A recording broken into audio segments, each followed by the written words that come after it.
Улсын төсөв батлагдахаас 10 хоногийн өмнө 363 тэрбум төгрөгөөр юу хийх нь тодорхойгүй төслүүдийг оруулж ирлээ. Өнөөдөр 2 удаа хойшилсан улсын хурлын чуулган үдээс хойш 2 цаг хүрэхгүй хуралдаад завсарлаа. Ажил хаялтад 100 гаруй эмч, эмнэлгийн ажилчид нэгдэхээр болжээ. Ярамг орчмын халуун хүйтэн усыг 36 цаг хэсэгчлэн хязгаарлана гэлээ. Монголын өсвөрийн хоккейчид бүгд найрамдах Солонгос улсын гүмий олон улсын тэмцээнээс мөнгө хүрэл медаль авчирлаа. Оройн төргийн үзэгчтэй цаг 7:10 Тэнгэрлэлээс 7:10 мэдээллийн хөтөлбөрөөр эхлүүлж байна.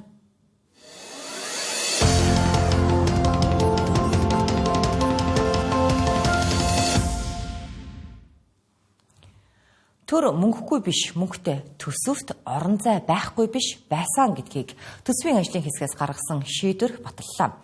За өчигдөр орой 9 гишүүний бүрэлдэхүүнтэй төсвийн ажлын хэсэг хуралдаж засгийн газрын боловсруулсан эх оны төсвийг задлжээ. Ингэхдээ сургууль цэцэрлэг, эмнэлэг барих санхүүжилтийг хасаж, харин оронд нь бүсүүдийг хөгжүүлэх хөрөнгө оруулалт нэрийн дор бүхэл дүнтэй юу хийх нь тодорхойгүй төслүүдийг санхүүжүүлэх саналыг гаргаад байгаа юм а.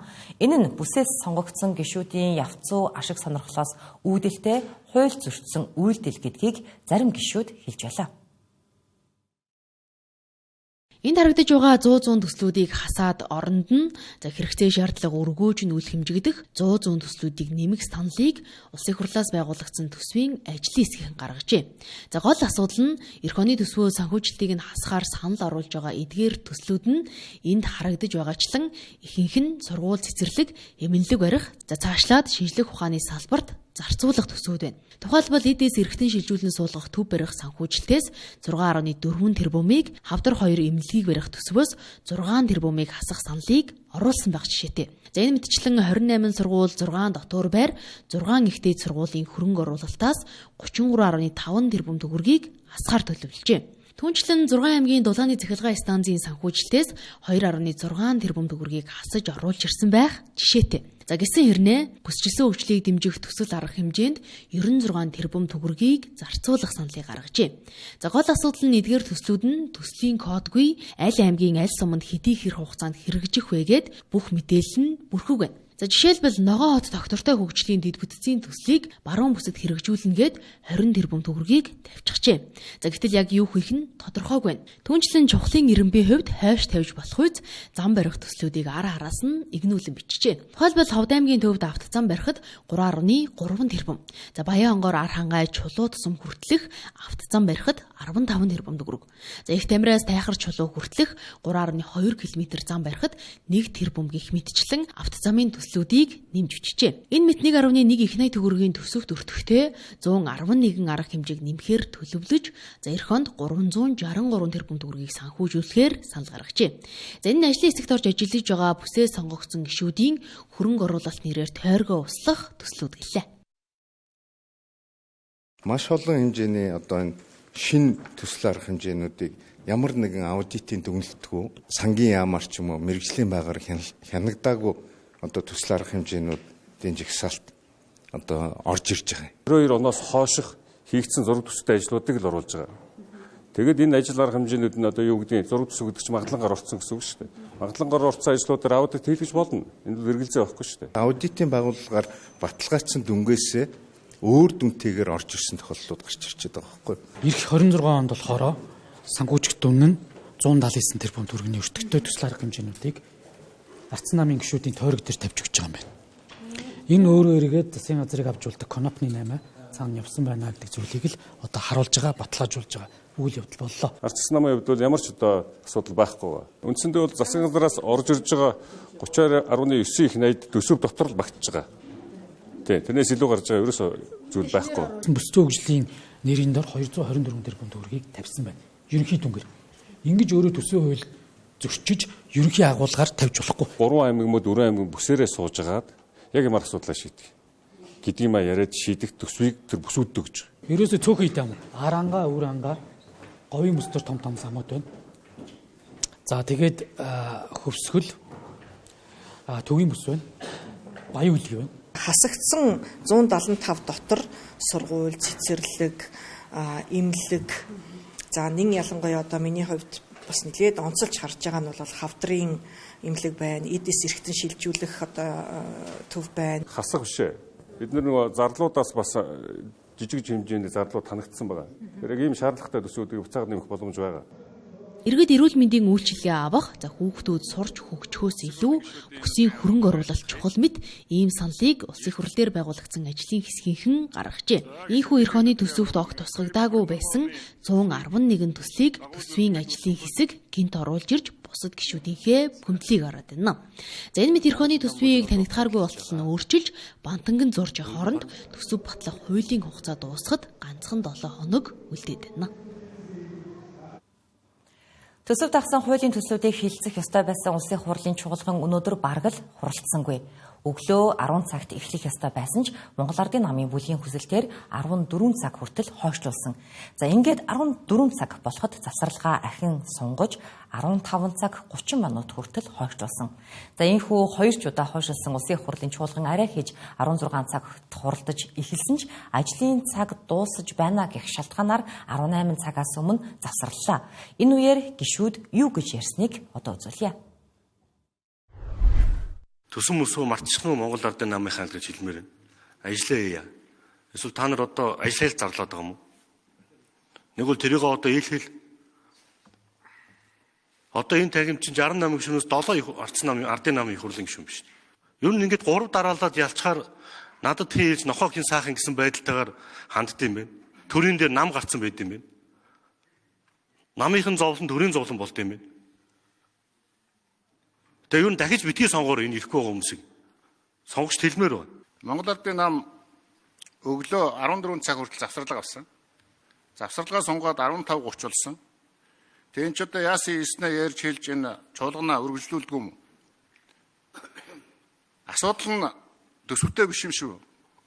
Их хурлын дэд дарга томилуулж чадахгүй, сандал суудлынхаа асуудлыг шийдэж чадахгүй ингээд төрийн ажлыг гацаагаад тэгээ завсраар нь хов гişүүд орж ирж хотлоо попрод. Ингээл арчилсан нам ажил гацаагаад байгаа юм шиг, арчилсан намаас ол төсөв гацаад байгаа юм шиг ийм нийгэмд хотлоо юм гардуулах болоо. Арчилсан намын гишүүд бол энэ засгийн газрын төвшөнд бол ямарваа нэгэн тийм хөрөнгө оруулалтыг тавьж чаддаггүй. Нэг ширхэгч. Энэ улсын төсөв батлах бол маш том одоо үндсэн хуулийн дараа ордог хамгийн том эрхүүдийн нэг.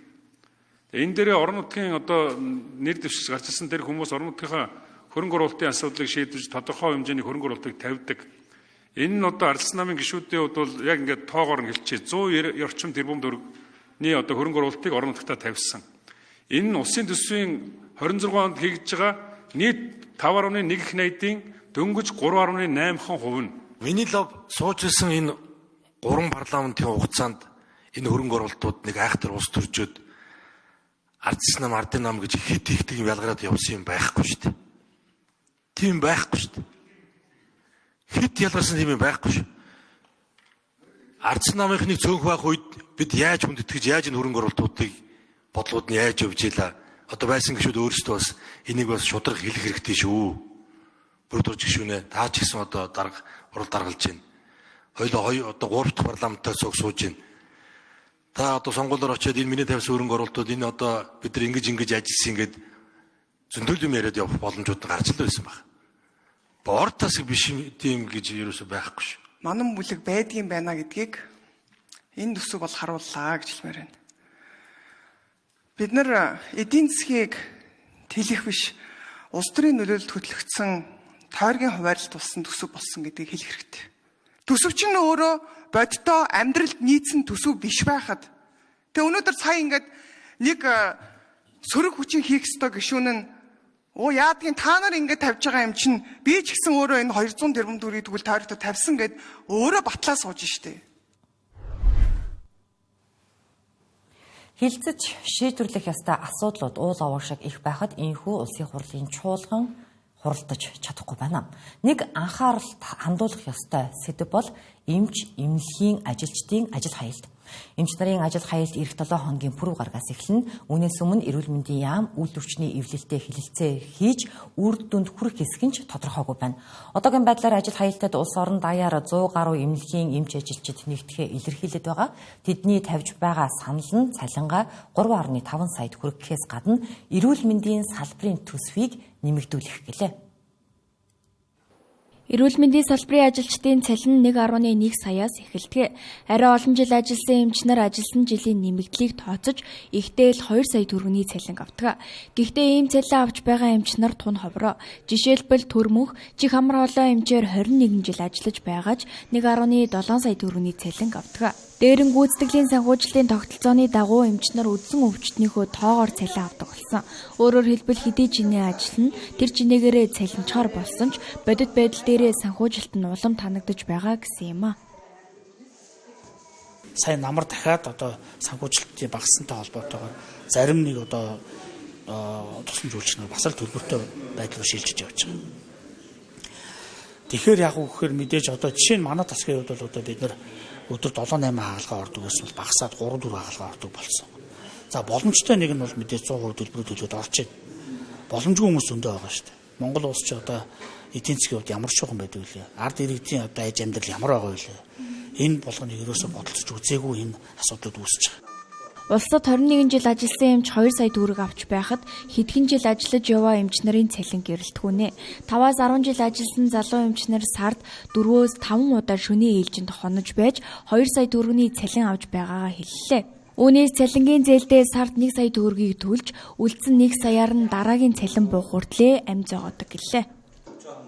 Одоо яг юу гэдэг миний хувьд цалингийн зээл гээд сард сая 100 мянган төгрөг төлдөг ч гэдэг юм уу те. За тэгээ мэдээж хэрэглээний багасаа зээл ч гэдэг юм уу иймэрхүү юм байгаа. За тэгээд хүүхдүүдээ гэр орон ингээл явах юм бол энэ маань бидний амьдралд хүрэхгүй. Тэгэхээр өнөөдөр гэр бүлийн хүмүүс маань ч гэсэн хуваарь юм эрхлээл ингэж явж ижил амьдралаа залуулаад явж байгаа зүйл байна. За яг олон жил ажилласныхан дагуу өгж байгаа нь бол хөвчлөгдөж боддог. Тэгэхээр бүх юм л үндсэн цалингаас бодогдож байгаа. Жил болгон тэр нь хувь нь нэмэгдэж явдаг гэсэн үг. Тэгэхээр 10 жил ажилласан бол 10% л нэмэгддэг. Тэгэхээр сая 500-ын цалинтайгаа 10 жил ажиллаад 150 мянган төгрөг нэмэгддэг. Тэрнээсээ энэ дэш хоот гээд бүх шимэгдлүүд нь хасагдаад тэгэл бас гар дээрээ тэр сая 400-500 л авна гэсэн үг шүү дээ. Ирэх онд эрүүл мэндийн салбарт 2.2 их 80 төгрөгийн төсвийг тусгасан. Гэхдээ энэ санхүүжилтийг 800 тэрбумаар нэмэгдүүлж 3 их 80-д хүргэх шаардлагыг үйлдвэрчний эвлэлээс тавьж байгаа юм а. Цаашид эрүүл мэндийн салбарын санхүүжилтийг дотоодын нийт бүтээгдэхүүний 6% хүргэх ёстой гэлээ. Эрүүл мэндийн салбар тогтолцоогоор гажуудсан байгаа. Тэгээ энэ гажуудлаас гарахын тулд төр засаг анхаараач. Төсөв дээр энэ салбарын ажилтнуудын цалин өсөлтийг тодорхой бүр яг тусгаж өгөөч. Даатгалын санхүүжилтийг нэмэж өгөөч. Ингэжээж энэ эрүүл мэндийн салбар бол тэр чигээр аврагдана. Эмч ажилтнуудын цалин нэмэгдээд гүйцэтгэлийн санхүүжилтийн асуудал шийдэгдэхгүй бол иргэдийн амь нас эрүүл мэнд бол бас асуудалтай байгаа. Эмч нарын шаардлагаар бол цалингаа дор хаяж 70-100% нэмэгдүүлэх шаардлагыг тавьж байна. Харин салбарын сайдын өгсөн мэдээлэлээр 30% л нэмэгдүүлэх боломжтой гэдгийг хэлсэн. Ирэх оны төсөвт эмнэлгийн салбарын ажилчдын цалин 15% нэмэгдүүлэх төсвийг тусгасан. Үүн дээр нэмэх боломж нь дахиад 15% гэсэн юм а. Ингээд эрүүл мэндийн яам болон үйлдвэрчний эвлэл хилэлцэлд хүрэхэд 7 хоног үлдээд байна. Өнөөдөр оройноос эхлэн Ярамгийн 6 хороонд хэсэгчилсэн байдлаар халуун хүйтэн усыг 36 цаг хаахаар болжээ. Тодорхойлбол хаан улс дүүргийн 5, 6, 7, 8, 23, 24 дугаар хорооны хэрэглээний халуун хүйтэн усыг оройн 10 цагаас эхлээд 11-р сарын 8-ны өдрийн өглөөний 8 цаг хүртэл хэсэгчлэн хаах талаар ус сувгийн удирдах газраас мэдээллээ. За бид бол манай байгууллагаас өргөлийн насны станц дээр засварлжлагын ажлыг бол төлөвлөгөөт удирдлагын татамжтай бол хийгээд явдаг. За энэ удаагийн өргөлийн насны станц дээр хийх хүлээн авсан лайд хажуул бол төлөвлөгөөт бос яаралтай нөхцөл байдалтай үлсэн ийм ажил байгаа. За энэ ажлынхаа хүрээнд бол манайх 3 баригад 74-ний бүрэлдэхүүнд ажиллах 36 цагийн ажлын төлөвлөгөө гаргасан байгаа. За энэ дээр бол нисэх яармаг орчмын одоо замын хавар төгсгөр бол пүүцэдгээс нөхдийн ам хүртэл замын хойд төгсгөр бол мөнх хатагаас нисхийн тойрог хүртэлх одоо хаан улд дүүргийн одоо засаглагын нэгжээр бол 23, 24, 5, 6, 7, 8 дугаар хорооны одоо цэвэр усыг хязгаарлах ийм ажил байгаа. За энэ маань ажил төлөвлөгөө засварын ажил бол 36 цаг үргэлжилнэ. За энэ байлгах бол богино хугацаанд засварын ажлыг хийхээр төлөвлөж байгаа. За юуны ус хязгаарлах ажлын мэдээг бол одоо хэрэглэгчдэд бол манай хяналт удирдлагын төв болон одоо зөөрөөр санх халавны одоо цэвэрлэсний машинаар ус түгэх байршлуудыг бол хэрэглэгчдэд мэдээлсэн байгаа. Улсын хэмжээнд угаарын хийн хордлогоор нас барсан иргэдийн тоо мэдээлэл зөрүүтэй байсаар байна. Нийгмийн эрүүл мэндийн үндэсний төвийн өгсөн мэдээллээр он гарсаар 39 иргэн угаарын хийн хордлогын улмаас нас барсан. Харин шүүх шинжилгээний үндэсний хүрээлэнгийн мэдээллээр 110 иргэн нас барсан байгаа юм а. Галаа түлээд л өглөө сэрэхгүй гэр бүлэрээ угаартаж нас барах тохиолдол сүүлийн үед нэмэгдэх болсон. Хамгийн сүүлдэлтэйхэд сонгой архан дүүрэгт 2 настай хүү аавтайгаа хамт угаартаж нас барсан. Шүүх шинжилгээний үндэсний хүрээлэнд угаарын хийн хордлогоор нас барсан 110 тохиолдол байгаа гэдэг мэдээллийг өгөөд байна. Гэтэл нийгмийн эрүүл мэндийн үндэсний төвд ийм ялгаатай тоо бүртгэгдсэн шалтгааныг ингэж тайлбарллаа. За 21 аймаг 9 дүүргээс өдөр тутам эрүүл мэндийн төвөөс нь мэдээ авдаг. Өнөөдрийн байдлаар 1837 хүн эмнэлгийн тусламж үйлчилгээ авсан. Эдгээрээс 1531 хүн эмнэлгийн тусламж аваад буцсан. 262 хүн эмчилж байгаа. За 4 хүн бол хэвтэн эмчилж байна. За 39 хүн нас барсан. За эдгээр 39 хүний 9 хүн болохоор галын шалтгаантай, 30 хүн бол яг угаарын хийн шалтгаанаас одоо угаартаж нас барсан гэсэн тоо мэдээтэй байна. За шүүх шинжилгээний ерөнхий газар дээр бол шатаж нас барсан хүний тоо нэмэгдэж байгаа учраас энэ тоо мэдээлэл зөрүүтэй байдаг юм аа. Нүүрсний сонсголын үеэр 7 жилийн хугацаанд угаарын хийн хордлогоор нас барсан иргэдийн тоо 616 тохиолдлоор зөрүүтэй байсан. Үүнээс үүдэж нас барсан иргэдийн тоог нуун дарж байгаа юу гэх асуулт хүртэл хөндөгдөж байсан. Ингээд сүүлийн 9 жилд угаартаж нас барсан иргэдийн тоо бараг 700-д хүрлээ. Гэтэл бид амнасаа алдсан иргэдийн тоог тоолоод л сууж байна. Энэ жил хагас коксчсан нүүрсийг урдаас 200 тэрбум төгрөг зарлагдан оруулж ирсэн. Гэвч энэ нүүрсний шаталт удаан учир илүү угаартах эрсдэлтэй гэлээ. Зуухны судалгаа хийсэн хүмүүс ямар дүгнэлтэнд хүрсэн байдаг вэ гэхээр Монголд энэ хүүтэн зуухыг асаахт эхний 5 минутанд хамгийн их бохирдол үүсдэг юм байна. ЦО буюу одоо угаарын хийн эрсдэл үүсэх магадлалтай. Тэгэхээр иргэд одоо яаж хэвлэх шаардлагатай вэ гэхээр нэгдүгüүрт нь бол яг энэ хагас кокс нүүрсээ асаагч буюу одоо нэгтжүүлсэн цаас эсвэл цахилгаан эсвэл одоо бүр газан үлээдэг буу ч юм уу тийм юмар асаагаад бүтэн шаталд явагдтал нь өөхгүй байх юм бол өөрсдөө тэр дутуу шаталтын бүтээгдэхүүн хордох магадлал нь багаснаа гэсэн. Энэ жил алсын зайн хяналттай батарейгаар ажилдаг ухаалаг угаар мэдрэгчийг ашиглахаар болсон юм а. Нийслэлийн хэмжээнд нийт 176 мянган гал төлдөг өрх бүртгэлтэй байдаг. Үүнээс 131 мянган өрхөд ухаалаг угаар мэдрэгч суйрлуулсан байгаа юм а. Өөрөөр хэлбэл угаар мэдрэгчээ аваагүй 45 мянган айл өрхөдөд угаартах эрсдэл өндөр байгаа юм а. Тиймээс угаар мэдрэгч нь унтраалттай болон угаар мэдрэгчээ шинээр аваагүй айл өрхүүдэд түлш худалдахгүй байх шийдвэр гараад байгаа юм а. Харбин нэгэрийг хянан шалгах улсын хурлын төр хорвоог байгуулах Баярмаа Гамбат нарын гишүүдийн санаачлагаас өрсөж улсын хурлын гишүүн оюун эрдэнэ Ухаах хотгийн ордыг хянан шалгах төр хорвоо байгуулах саналыг гаргасан. За ингэснээр улсын хурлын гишүүн оюун эрдэнийн ерөнхий сайдаар ажиллаж байхдаа байгуулсан харбин нэгэрийг хянан шалгах асуудал хойшилсан. За учир нь нэг ээлжид чуулганы хугацаанд 2 л хянан шалгах төр хорвоо байгуулах хязгаартай юм байна. За иймд оюун эрдэнэ гишүүний энэ үйлдэл нь санаатай тэг тавьсан явдал гэж арчилсан намын зарим гишүүд үзэж байгаа юм а.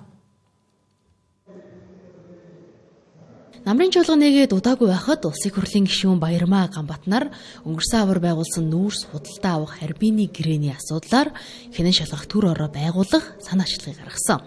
За ингээд хууль заасны дагуу 32 гишүүний гарын үсэг зуруулах гэж гүйж явах хайгуур нь улсын хурлын гишүүн Оюун Эрдэнэ аль хэдийнэ ухаан удгийн асуудлыг хянан шалгах төр ороог байгуулжээ. Ингэснээр нүүрсний үнийг хэрхэн яаж тооцсон маргаантай хэлэлцээрийн талаарх мэдэх боломж энэхүү нэг хэсэгтэй л мухардлаа. Хожоо удааширсан л да. Гişүүд бас зурхгүй байсан.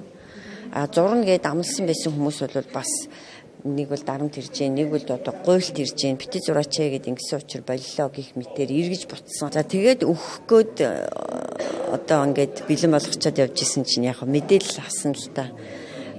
Та нар боломжгүй боллоо гэд. Яагаад гэдгсэн чинь сая өнгөрсөн нэгд өдөр Оюун Эрдэнэ гишүүн өөрийнхөө планкн дээр төр хороо байгуулах ийм санаачлагыг гаргаад одоо улсын хурлын даргад өгцөн гэдэг. Оюун Эрдэнэ гишүүний санаачилсан хянан шалгах төр хороон зөвхөн ухаан удгаар хязгаарлагдахгүй. За ухаан удаг болон бусад бүх талбайн ажиглалтыг хянаж шалгахаар тусгасан байгаа юм а. За бусад гэдэг 5-7 бүлэг орд бүхэлдээ багтана. Нэг ёсондоо Оюун Эрдэнэ гишүүн ерөнхий сайд байхдаа хийсэн нүүрсний гэрээнүүдээ өөрөө өөрийнхөө хянан шалгах төр ороогоор шалгах болцоод байгаа нь оржоонтой байгааг хэллээ. Оюун Эрдэнэ өөрийнх нь гаргасан шийдвэрүүдтэй холбоотой нүүрстэй холбоотой хэрэгүүдийг хэрэгүүд гэж хэлээд яг асуудлууд байвал хянан шалгаж нэгтэлж үзэх нь тэр хэсгийг үзэг гэдэг ингээд салгамаар байгаа. Тэгэхгүй бол нэг дор нэг хүн нэг бичгээр бүгдийг базаж авч үлдээд ингээ манай нам нөгөө Оюун Эрдэнэ асуудлыг шалгая гэдэг ихээр боломжгүй болцоход сэдвэн давхартчаад боломжгүй болчиход шүү дээ. Тэгэхээр энэ хаалтыг бид нэр алга болохын тулд тогтоолын төслөлд нь өөрчлөлт оруулах шаардлагатай. Ингийн тулд Оюун Эрдэнэ Баланхинээр гар үсэг зурсан тэр гишүүд зөвшөөрж иж гэдэг хуультай.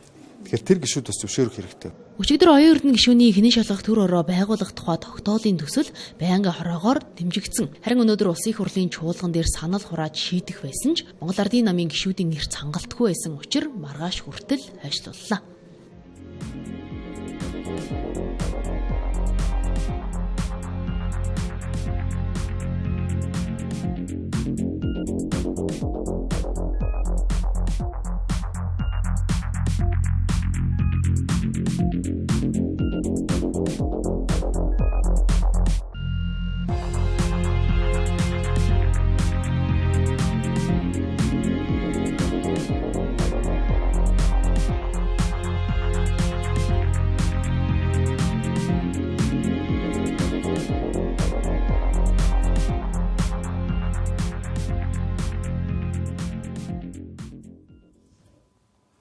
Үзэгчдээ Тэнгэр телевизийн 7:10 мэдээллийн хөтөлбөрийг үзэж байна.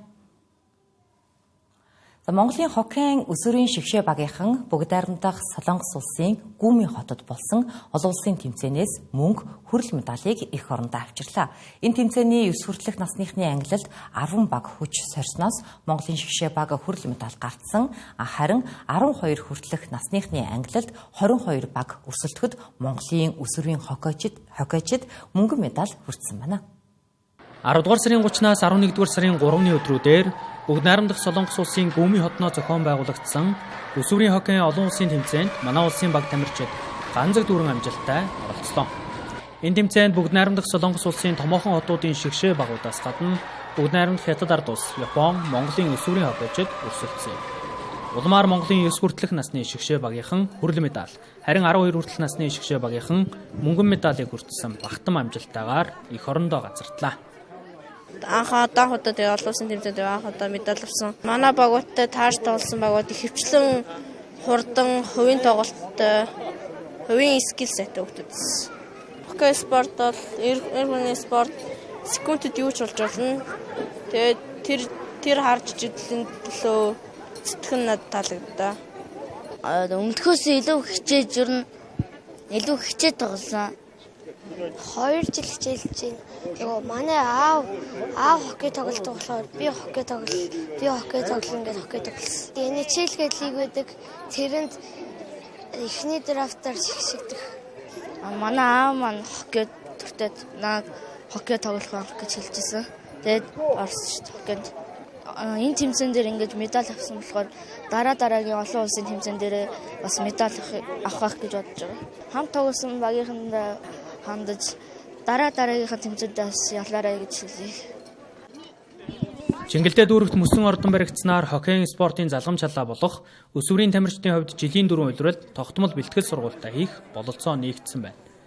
Өдгөө Финланд улсад Монголын 2 өсвөрийн хоккейчин тоглож байгаа бол бүгд найрамдах Солонгос улсын хоккейн багт 1-2 хүүхэд тоглуулах санал ирж яриа хэлэлцээр ихэлснийг хоккейн өсвөрийн шгшээгийн дасгалжуулагч онцолж байна. Өсвөрийн хоккей холбоо дээрээс нь Чингэлдээ дүүргийн бие тамирын спортын орооны дэргэдэх шгшээ баг одоо энэ олон клубүүд хангаар багнуур гэсэн нэгдсэн шгшээ багууд явж байгаа энэ харбинд болсон олон улсын тэмцээн дээр бол маш амжилттай оролцож байгаа. Манайх одоо ер нь уламжлал болсон 3 жил оролцож байгаа харбинд бол. За тэгээд энэ тэмцээний уралдаанаар Азтай ямар хуу төвшөнд бид нар бас хоккей спорт ямар хуу төвшөнд байна гэдгийг тодорхойлж байна. Дээрээс нь бас энэ жил арай өөр гарц гаргалгааг хаагаад бид нар бас Солонгос улсыг зориулоо. Солонгост бас бидэрт бас боломж болцоо байгаа юм байна. Тэнд Солонгос гадны хүүхдүүд тэгээд Япон, Хятад гээд бас тэнд очиж байгаа шүү дээ. Тэгээд тэр хүүхдүүдтэй бол нэг ур чадрын хувьд бол нэг айхтар дутагдаад ах юм алга манайх бас мөсөн ордонтой болсон болохоор ер нь их учиртай байна. Дээрээс нь бас MCT хоккей клубын 2 тамирчин маань Асол Финландыг зорьсон байгаа.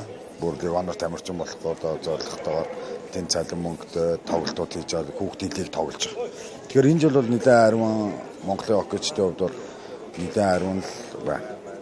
Айна багц дүүрэн дээрээс нь амжилт олдсон ч гэсэн.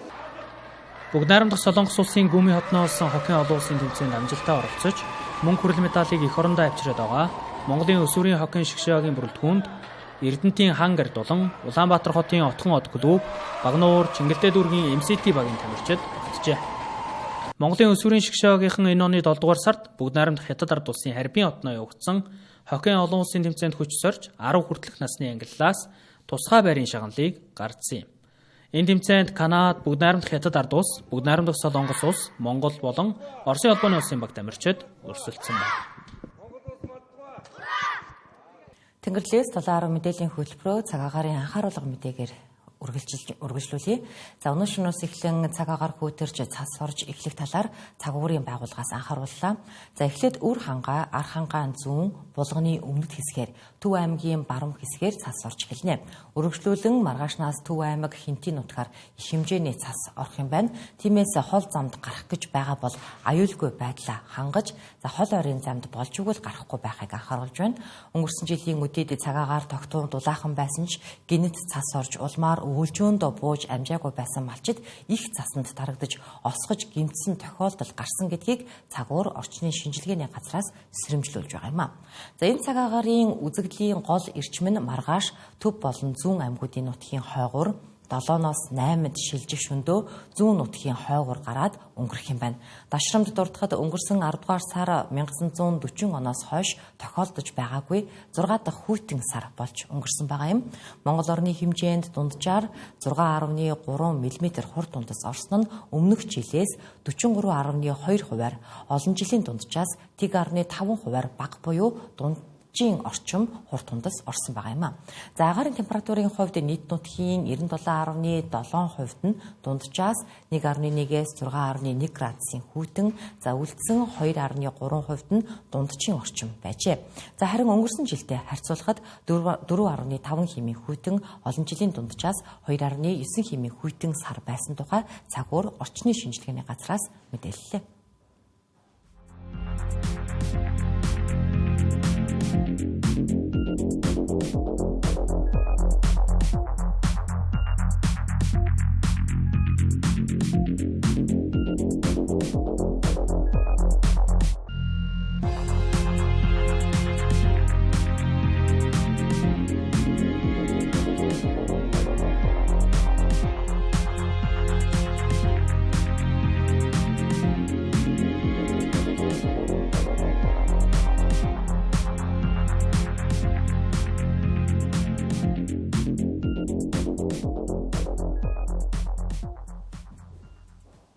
Тэнгэрлээс 7 мэдээллийн хөтөлбөр үргэлжилж байна. За хүнсний хангамж аюулгүй байдал хөдөлгөөний хүрээнд ерөнхийлөгч хүрэлцэх үндэсний үйлдвэрлэгч аж ахуйн нэгжүүдэд ажиллаж байгаа. Энэ удаа Монос хүнс компаниар зочлолоо. Хүнсний хувьсгалын хүрээнд тус компани шинэ үйлдвэрээ ашиглалтанд оруулж хүнсний агуулгаа өргөдөхөхийн зэрэгцээ нийслэлийн зүүн бүсэд шинэ агуулгын бүтээн байгуулалтыг эхлүүлж хүүхдэд зориулсан жимсний нухшны тоног төхөөрөмжөө шинжилжээ. Монос хүнс хувьцаат компани 2012 оноос эрүүл мэндийн хүнсний үйлдвэрлэл борлуулалтын чиглэлээр үйл ажиллагаагаа явуулж эхэлсэн. Харин 2019 онд IPO хийж Монос Group-ийн анхны хувьцаат компани болсон. За хүнсний хангамж аюулгүй байдал үндэсний хөдөлгөөний хүрээнд 30 тэрбум төгрөгийн хөрөнгө оруулалтын болон эргэлтийн хөрөнгө зээл авчээ. Үр дүнд нь үйлдвэрлэлийн хүчин чадлаа 3 дахин нэмэгдүүлж үйлдвэрлэлийн биет хэмжээгээ 96%-аар, борлуулалтын орлого нь 2022 онтой харьцуулбал 68%-аар буюу 19 тэрбум төгрөгөөр өссөн байна. Хилд хаагдсан учраас үндэсний үйлдвэрлэлүүдээр маш өндөр ачаал ирсэн тийм. Бид нэр бараг үйлдвэр дээр амьдардаг байсан. Яа тэгэхээр нөгөө нэг өртөг маань маш их өссөн байхгүй юу? Хилийн хаалттай байдлаас болоод сав баглаа бодолч маш хүндрэлтэй, маш өндөр тээврийн зардлаар ирдэг байсан.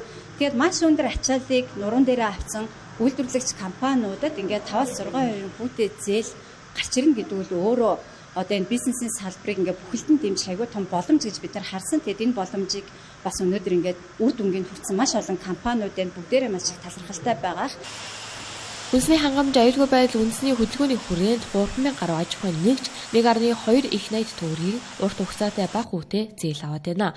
Мөн цагаан алт төлбөрийн хүрээнд аж ахуйн нэгжүүдэд 300 гаруй тэрбум төгрөгийн татврын хөнгөлөлт зээлийн хүүгийн дэмжлэг үзүүлжээ. Харин хувьсгалын үр дүнд 53 үйлдвэр ашигтад орж зөвхөн нэг жил 44,000 ажлын байр бий болжээ. Яг энэ хүнсний хувьсгал өрнөснөөрөө одоо сая бол шинээр 53 үйлдвэр шинээр ашиглалтанд орлоо. За газар тариалгын хувьд ч гэсэн нэлээд хэдэн үр дүнгууд бол гарчсан. Шингэн хүнсний үйлдвэрлэлийн хувьд бол сая үйлдвэрлэлийн хэмжээ бол 15%-аар өссөн гэдэг үзүүлэлттэй байж байна. Тус компани Ecos брэнд бүтээгдэхүүний савлгааны жинг 30%-аар бууруулснаар жилд 172 тонн хуванцар хэрэглэхгүй болжээ. За мөн ажлын байраа 20%-аар нэмэгдүүлсэн байна. За манай улсын хоёр иргэн тутмын нэг нь нойргүй дэлтэй гэсэн судалгаа гарчээ. Үүний шалтгаан асуудлыг мэдхийн тулд Японы улсын эрдэмтдээс туршлага судалж байна. Унтахын өмнө дасгал хөдөлгөөн хийх, үдээс хойш кофе уух, алкогол хэрэглэх зэрэг шалтгаанууд нь нойрны чанарт сөргөөр нөлөөлөх хүчин зүйл болдог байна. Нойргуудад үүсэх олон хүчин зүйлс байдаг ч хамгийн түгээмэл нь хүмүүсийн амьдралын буруу хэм маягаас үүдэлтэй байдаг гин. За үүнд буруу цагт дасгал хөдөлгөөн хийх, кофе уух, за унтахын өмнө дуу чимээ тод гэрлээ багасгаж унтах орчноо бүрдүүлэхгүй байх зэрэг шалтгаанууд багтдаг байна. Чанартай нойр гэдэг агуулга нь хүн бүрт харилцан адилгүй. Зарим хүн хоногт 6 цаг унтахад хангалттай байдаг бол зарим хүн 8 цаг унтаад хангалттай нойр авдаг байна. За маргааш өдөр нь нойрмоглож ядрахгүй байх нь хангалттай нойр авсныг илтгэдэг гэлээ. Нойргуудлын маш олон шалтгаан эмгэг байгаа. Жишээлбэл хамгийн түгээмэл нь нойрон дунд амьсгал тасалдах эмгэг юм. Энэ нь насжилт, таргалалт, нүүрний бүтэц зэргээс шалтгаалдаг. Эмгэг болсноос хамаарат өөр шалтгаанаас үүсдэг. Хангалттай нойр авч чадахгүй удаан хугацаанд явах нь эмийн эмчилгээ болон сэтгэл заслын эмчилгээ хийхэд хүргэдэг юм. Олон нийтийг нойрны асуудлын мэдээллээр хангаж байх нь ирээдүйд гарч болох олон нойрны эмгэгээс сэргийлэх маш оновчтой арга юм аа. Байгаа. Гэхдээ үндэсний статистикийн хорооноос мэдээснээр бол нойргуудл маань одоо Монголд 10 хүн тутмын 3 нь одоо нойргуудалтай байна гэсэн судалгаа 2015 онд бол байсан. Гэтэл сүүлд 2022 оны одоо үндэсний статистикийн хорооны тоо мэдээгээр 10 хүн тутмын 5 нойргуудалтай байна гэсэн тоо мэдээ байгаа. Харин хийгдсэн судалгааны хувьд гэх юм бол нойр сухны амьсгал тасалдах эмгэгийн тархалт болон энэ эмгэг маань Монгол хүмүүсийн дунд хэр зэрэг тархалттай байгаа, хэр зэрэг хүнд байгаа гэдгийг бол судалсан судалгааны үр дүнд бид нэр 2023 онд танилцуулсан байна. За энэ үр дүнгээр бол төрийн засгийн албан хаагчдын нэгдсэн эмнэлгээр 5 жилийн одоо тоо мэдээгээр нойрны тасагт хандсан, нойрны бичлэг хийлгсэн 290 эдийн хүнээс 213 буюу нийт өрсөлдөгчдийн 70-80% нь бол нойр сухын амьсгал тасалдах юм гэхдээ гэсэн ийм тоо мэдээ байгаа. Гэтэл энэ 70-80% амьсгал тасалдах юм гэхдээ хүмүүсийн мөн 70% нь эрэгтэйчүүд байна. Дээрээс нь энэ эрэгтэйчүүдийн одоо ихэнх нь одоо 45-аас 47 насны залуу эрэгтэй хүмүүс байна. Нойргуудл нь зөвхөн бие махбодод төдийгүй сэтгэл санаанд нөлөөлж ажлын бүтээмж анхаарал төвлөрөл дархлааны тогтолцоонд сөргөөр нөлөөлдөг байна. Тиймээс хүмүүс нойрны дэглэмээ сахиж орчныг зөв бүрдүүлэх, технологийн хэрэгцээг багасгах, стрессээ зөв удирдах зэрэг дадлыг хэвшүүлэх шаардлагатай гэж зөвлөлөө. Мэргэжилтнүүдийн хэлж буйгаар нойргуудл бол энгийн завиур биш, харин амьдралын чанарыг дордуулдаг ноцтой асуудал юм. Тиймээс нойрны ач холбогдлыг олон нийтэд ойлгуулах, эрт илрүүлэг болон урьдчилан сэргийлэлтэд анхаарах нь чухал байна.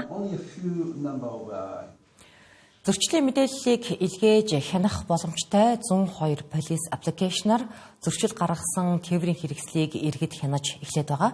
Харин тухайн зөрчлийн торгуулаас иргэд 10-аас 20% урамшуулал хүртэх юм. Энэ зохицуулалт мөрдөгдөж эхэлснээс хойш 4 хоногийн хугацаанд 12,000 гаруй зөрчлийг иргэд мэдээлжээ. Энэ сарын 1-ээс эхлэн 102 полис аппликейшнаар зөрчил гаргасан тээврийн хэрэгслийн мэдээллийг иргэд илгээж, өөрөөр хэлбэл сайн дурын цагдаагийн үүрэг гүйцэтгэж эхэлсэн. Явган хүний зам, автобусны зогсоол, түр болон удаан зогсох хориотой газар зогсох зэрэг 3 төрлийн зөрчлийг тус аппликейшнд мэдээлж болох юм а. Энэхүү зохицуулалт мөрдөгдөж эхэлснээс хойших 4 хоногийн хугацаанд 12,000 гаруй иргэн зөрчил мэдээлсэн байна.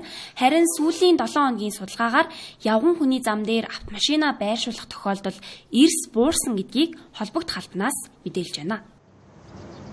За ер нь бол 7 хоногийн байдлаар бид нэр энгийн өдрөтөө яг энэ хэрэгжихснээс хойш 7 хоногийн хугацаанд бол харьцуулт хийн. Эхний байдлаар бол гудамж замд албаагч нар бол явгууны зам дээр террористлээ гаргаж тавих тохиолдол бол эрс багассан байна гэсэн мэдээллийг албаагч нар мэдээлж байгаа. За гэмт хэрэг зөрчлөөс урьдчилан сэргийлэх тухай хуулийн 34 дугаар зүйл залтан дээр иргэн хууль этгээд урамшуул болгоно гэж заасан байдаг. Энийхээ хүрээнд бол 10-аас 20% урамшуулыг удирдлагын нэг удаа олох байна. За иргэд маань яг энэ 102 полис аппликейшнийг татснаар гудам замын хөдөлгөөнд орцсон явж байгаа үедээ дөрөв зөрчсөн явгууны зам дээр гаргаад тавьсан.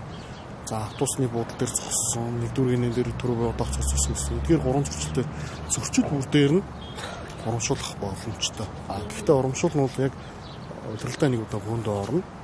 За ер нь бол зөрчлийн хуулийн 14-7-гийн 35-ийн нэг дэх залтаар 21 жиргэл торгуулийн хангамжид тооцдог. Тухайн зөрчлүүдээр. Энэ мэт иргэдийн оролцоотой хяналтыг олон улсад түгээмэл ашигладаг байна. Иргэдийн оролцоотой хяналтын системийг сайжруулснаар зөрчил багасах, жолооч нарын хариуцлага, иргэдийн оролцоо нэмэгдэх, тодорхой хэмжээнд төгжрөл буурах зэрэг ач холбогдолтой гэж үздэг байна. Мөн энэ аппликейшнаар зөвхөн тээврийн хэрэгслийн зөрчил биш, бусад гэмт хэрэг гомдлын мэдээллийг ч илгээх боломжтойг албаныхан хэлж байна. Тэнгэрлээс 7 мэдээллийн хөтөлбөр үзүүлэлээ хамтдаж анхаарал хандуулсан үзэгч та бүхэнд баярлалаа. Тун удахгүй гадаад мэдээгээр эргээд олцъя.